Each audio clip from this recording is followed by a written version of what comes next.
ఏడవసారి ఒంగోలు బరిలో శ్రీనన్న రాఘవకి పార్టీ బాధ్యతలు. Ongole Telugu Desam parliament party అభ్యర్థిగా మాగుంట శ్రీనివాసరెడ్డి ఖరారు చేయడం సముచితమని ఆ పార్టీ అధినేత చంద్రబాబు ఖరారు చేశారు.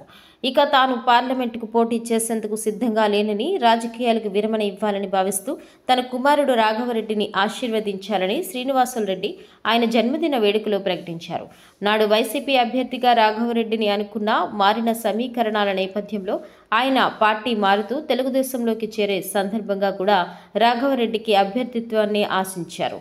అయితే అధినేత చంద్రబాబు ఇటీవల జరిగిన పరిణామాల నేపథ్యంలో దూరదృష్టితో భవిష్యత్తు ఆలోచించి ప్రస్తుత పరిస్థితుల్లో శ్రీనివాసరెడ్డి అభ్యర్థిత్వమే బాగుంటుందని ఒప్పించడంతో చివరకు రిటైర్మెంట్కు సిద్ధమైన శ్రీనివాసరెడ్డి పోటీకి సిద్ధమయ్యారు. అయితే ఇప్పటికే రాఘవరెడ్డి పార్లమెంటు పరిధిలోని పలు నియోజకవర్గాలలో ముమ్మరంగా పర్యటనలు కూడా చేసి ఉండడం గమనార్హం.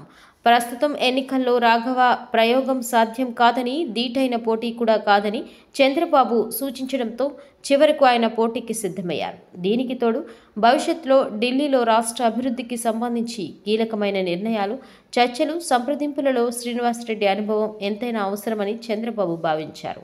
అంతేకాకుండా రాఘవరెడ్డి మద్యం వివాదాల్లో నేపథ్యంలో పోటీ కూడా క్షేమకరం కాదని భావించినట్లు సమాచారం. చంద్రబాబు నిర్ణయాన్ని శ్రీనివాసరెడ్డి ఏకీభవిస్తూ పోటీకి మరలా సిద్ధమవుతున్నారు. రాజకీయ రిటైర్మెంట్ ప్రకటించక ముందు శ్రీనివాసరెడ్డి రాఘవరెడ్డిని గిద్దలూరు అసెంబ్లీకి పోటీ చేయించాలని ప్రణాళికలు సిద్ధం చేసినా అక్కడ సమీకరణాలతో అది సాధ్యం కాకుండా పోయింది. బాబు సూచనల మేరకు శ్రీనివాసరెడ్డి పోటీకి సిద్ధమవుతూ నియోజకవర్గాలలో అభ్యర్థిత్వాలపై దృష్టిని సారించారు.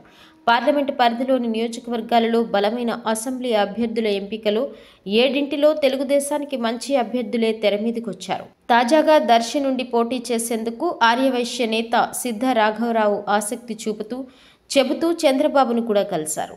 మాగుంట కుటుంబం ఇప్పటికీ ఒంగోలు నుంచి 8 సార్లు పోటీ చేయగా శ్రీనివాసరెడ్డి 6 సార్లు పోటీ చేశారు. ఆయన సొంత జిల్లా నెల్లూరు నుంచి పోటీ చేస్తారనే ప్రచారం కూడా వచ్చింది. వేమిరెడ్డి తెలుగుదేశం ఎంట్రీతో మాగుంట ఒంగోలుకే మేలు అని చంద్రబాబు భావించారు. రాఘవరెడ్డికి ఎన్నికల అనంతరం పార్టీ బాధ్యతలు అప్పగించి లోకేష్ టీంలో మమేకం చేయాలని చంద్రబాబు భావించినట్లు సమాచారం.